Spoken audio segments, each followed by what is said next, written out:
Hi everyone, my name is Lakeista Garrett and I want to speak with you today about Rocky Mountain Spotted Fever. I want y'all to know that this comes from a tick bite. Everybody doesn't know, or maybe you haven't heard the term Rocky Mountain Spotted Fever. Maybe you hear when people say RMSF, that's abbreviated for that term.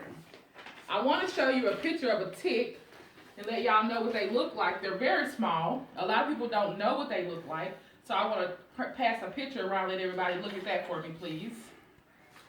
And I thought that it was very interesting that the name Rocky Mountain Spotted Fever comes from the name Howard T. Ricketts.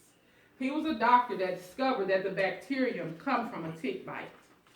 I also thought that it was interesting that he died from a different form of rickets.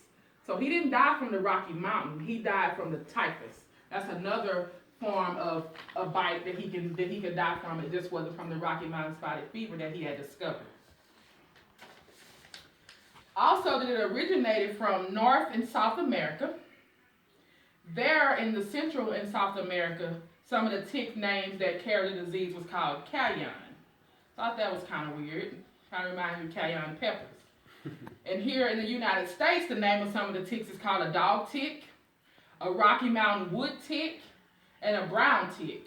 And so those are the ticks that we worry about here in the United States seeing, and we have to know, what kind of tick is here.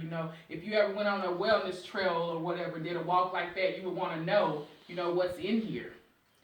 Also need to know that all states don't report this. It is reportable, but all states don't always report this because they don't think that they should.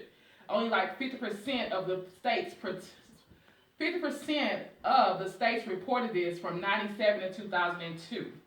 And it needs to be reported more so people can be aware of it, because you can die from this disease. I also printed a picture off because I wanted y'all to know that if you ever go to a campground and it said warning, tick habitat, that's not a good place for you to stay. You need to be aware of that and know, okay, I don't want to be there. Let me not stay here. We need to go somewhere different. So just another little picture that I printed out just to pass around, let everybody look at it. Some of your signs and symptoms that you worry about with this disease that occur when it first happens is you'll develop a fever, a really bad headache, abdominal pain. It can cause you to vomit, make your muscles hurt, severe pain, and some people develop a rash. Most people do develop a really, really bad rash over their whole entire body.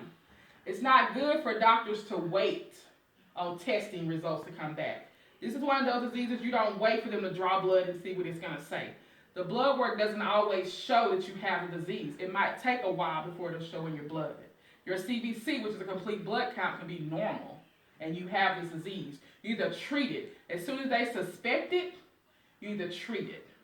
They're going to want to know where you were. Yes, sir. What's the best way to get a tick off? You use a tweezers. You don't burn it with matches. You don't put alcohol on it. You use a tweezer to pull it out, and you pull it straight out. You don't angle it or wiggle. You just pull straight out because you want the head and everything to come out. Okay. Yes. What about how? I'm talking about how, when they get so close to you, what are you gonna wear, when they get so close to you? You won't know, but I'm going to teach you about that. That's what I'm going to talk to you about next.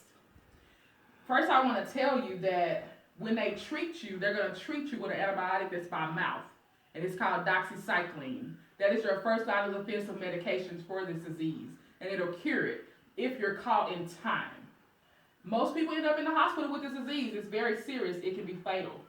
It can cause for your brain. You can have brain injury from it. It causes your kidneys to shut down. You can have heart failure. It can cause you to be paralyzed. So you want to be treated as soon as you suspect it. So when that doctor starts asking, where have you been? Have you been out of the country? What parts of the country have you been? What kind of trips have you taken? Where have your family been? Have you ever had ticks on you anywhere? Have you ever taken any ticks off? You need to answer those questions correctly so he can move and go ahead and take care of you. I already told you about patients with severe, if it's really severe, and what it'll cause. And then it also cause secondary infections like meningitis. And meningitis is a very serious disease that can kill you as well. So we need to treat this as soon as we find out about it. It's not contagious. That's a good thing. You can't pass to other people. You can only get it from a tick. But you can get it from tick dropping. So when they're feces or whatever and you mess around and get in it, you can get it from that. You can also get it from when somebody crush one and then you touch it with your hands. You can get it from that as well. It's also where they say it goes from generation to generation. So ticks can pass it to each other. They can pass it when they're mating, like when a male is mating with a female, he can pass it to that female. That female can pass it to her eggs. So it is passed that way. I can't pass it to a human being, but I can get it from a tick only. Ways that you prevent getting a tick. Some of the prevention things you can do. Wear long sleeves. Don't wear short sleeves. If you know you're going to a wooded area and you're not for sure, long sleeves, long socks, long pants. And then go to the severity because it's just that important. Wrap your legs where those pants and those socks meet so you can keep things from getting in. And then also spray everything with DEET. That right there is what helps keep them from getting on. And it's also a thing called permethine. That's another, it's kind of hazardous. You can't get it on your skin, but spray it on your clothing. And You even like at Walmart or something? yes, it's at Walmart. And you'll spray it on your clothes. And when you wash them, you can get a couple washes before that gets out. And when ticks get on that, it automatically kills it. When you go on the outside and before you come in, check yourself. Make sure you don't have it anywhere. And when you come in and you're checking places, also check under your arms. Check in your growing areas. Check areas where you wouldn't even think. Women need to check their breasts because they want to get in those warm places. Yes, sir. So that's true, ticks always go to the warmest spot Yes. on the body? Yes, they do. And they'll stay there. And a lot of people, sometimes people don't even know that a tick has gotten on them. That's why you need to have other people to check as well, especially if you've been in the woods for a while. If you went camping and you're spending time there, you need to make sure that other people can check that and make sure you don't have anything on you.